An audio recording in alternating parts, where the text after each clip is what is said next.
Selamat datang kembali. Nah, kali ini kita mau dalemi lagi nih materi soal psikologi negosiasi yang udah kita kumpulin, khususnya satu taktik klasik banget ini mungkin sering Anda temui juga tanpa sadar, orang baik, orang jahat.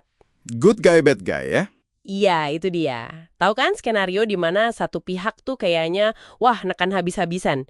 Terus tiba-tiba muncul rekannya yang ramah banget, kayak pahlawan gitu, nawarin kompromi. Bener banget.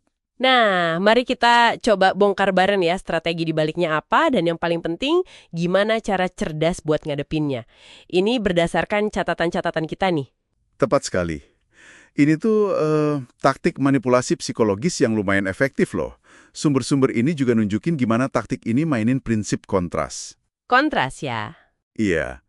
Jadi, setelah kita dihadapin sama si jahat yang alot banget gak mau kompromi, terus si baik datang bawa senyum, kasih kelonggaran sedikit, itu rasanya jadi wah menyenangkan banget. Jadi tawarannya kelihatan lebih menarik gitu ya. Betul. Padahal mungkin kalau kita lihat objektif, tawarannya belum tentu bagus-bagus amat. Kayak di film-film polisi lama itu kan. Satu interrogator galak, bentak-bentak. Oh iya ya, yang satunya nawarin kopi, nenangin gitu ya. Nah, itu dia. Tujuannya yaitu bikin Anda lebih menerima tawaran si baik. Lebih gampang dibujuk lah istilahnya. Oke oke. Jadi kuncinya di kontras itu ya. Bikin tawaran si baik jadi kelihatan lebih wah dari aslinya. Ini penting nih buat Anda sadari. Terus pertanyaan besarnya, gimana kita ngeresponsnya nih kalau udah mulai curiga? Wah, kayaknya lagi dimainin taktik ini nih. Nah, itu dia. Fokus kita memang di counter gambits atau strategi balasannya ya. Ada beberapa cara nih. Yang pertama, yang paling langsung dan seringnya sih paling efektif ya. Gimana tuh? Ya kita kenali, terus kita ungkapkan aja secara langsung. Tunjukin kalau kita sadar apa yang lagi terjadi. Maksudnya kita langsung tembak gitu. Wah, ini lagi main taktik orang baik, orang jahat ya. Gitu. Agak frontal nggak sih? Nggak bikin mereka defensif nanti? Nah, itu pertanyaan bagus. Memang nyampeinnya perlu diplomatis ya. Mungkin nggak nuduh langsung gitu, tapi lebih ke arah bertanya. Contohnya gimana? Misalnya kita bisa bilang, saya perhatiin kok ada dinamika yang menarik ya di sini. Kayaknya satu pihak lebih keras, sementara pihak lain lebih akomodatif. Apakah kita ini lagi pakai pendekatan orang baik orang jahat ya? Gitu. Oh, jadi lebih halus ya. Kayak nanya gitu. Iya. Dengan mengungkapkannya, walaupun halus, kita udah kirim sinyal. Sinyal kalau kita tuh nggak gampang dimanipulasi. Seringnya ini aja udah cukup bikin mereka, wah ketahuan nih, terus berhenti pakai taktik itu. Oke, masuk akal. Jadi mengungkapkannya secara taktis bisa melucuti senjata mereka. Sip. Nah, strategi kedua nih yang disebut di materi kita. Pakai orang jahat kita sendiri. Ini kayaknya seru nih. Gimana cara kerjanya? Ini strategi balasan yang lumayan cerdik sih. Jadi kita ciptain figur orang jahat tapi fiktif di pihak kita. Fiktif. Maksudnya? Iya, nggak harus ada orangnya beneran. Bisa aja kita bilang atasan kita, atau komite, partner bisnis, atau bahkan peraturan internal perusahaan yang kaku banget. Atau klien kita yang rewelnya minta ampun. Oh, jadi kita bikin alasan gitu ya? Kurang lebih. Jadi pas si baik dari lawan nawarin sesuatu, kita bisa jawab, wah, saya pribadi sih ngerti maksud Anda, tapi prinsipal kami nih, nah ini si orang jahat fiktif kita, punya standar yang kaku banget soal ini. Susah deh. Gitu. Jadi kayak kita lempar balik cermin ke mereka ya. Kita pakai otoritas tak terlihat gitu buat nahan posisi kita. Mirip kayak yang mereka coba lakuin. Contohnya kalau lagi nego harga sewa gitu, bisa nggak? Bisa banget. Bayangin Anda lagi nego sewa rumah atau kantor. Agennya, si jahat, nolak semua permintaan perbaikan Anda.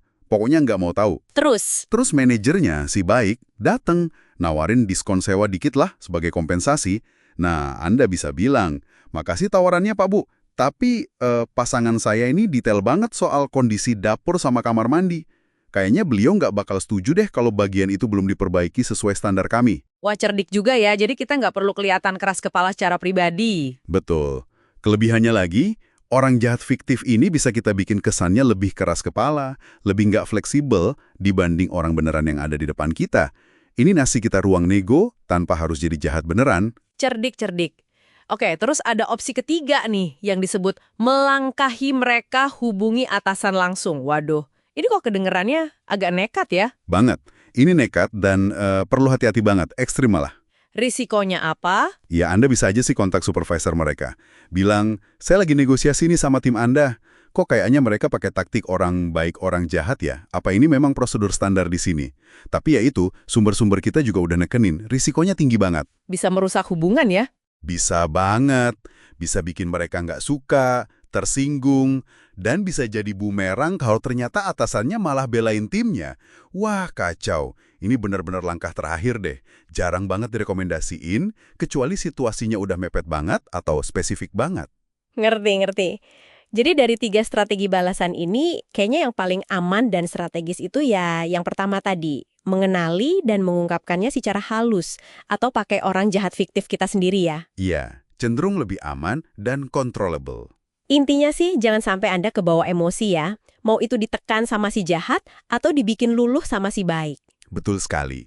Kesadaran itu kuncinya. Saat Anda sadar kalau ini tuh cuma permainan, cuma taktik yang udah ada polanya, Anda bisa jaga jarak emosi. Tetap fokus aja sama substansinya. Tujuan kita apa, batas kita di mana gitu ya. Persis. Apa tujuan Anda? Apa batasan Anda? Hasil apa yang Anda mau capai? Jangan sampai kejebak sama drama psikologis yang mereka bikin. Pokoknya, persiapan sama ketenangan itu senjata utama Anda. Wah, ini pembahasan yang praktis banget nih. Nah, sebagai penutup, mungkin ada satu pertanyaan menarik nih yang bisa Anda renungkan juga dari materi kita ini. Kenapa ya sebuah pihak itu sampai ngerasa perlu pakai taktik kayak orang baik, orang jahat gini? Pertanyaan bagus tuh. Mungkinkah itu justru sinyal kalau mereka sebenarnya ngerasa posisi tawar mereka itu ya nggak sekuat yang mereka tunjukin. Sesuatu buat dipikirin lebih lanjut nih saat Anda negosiasi nanti.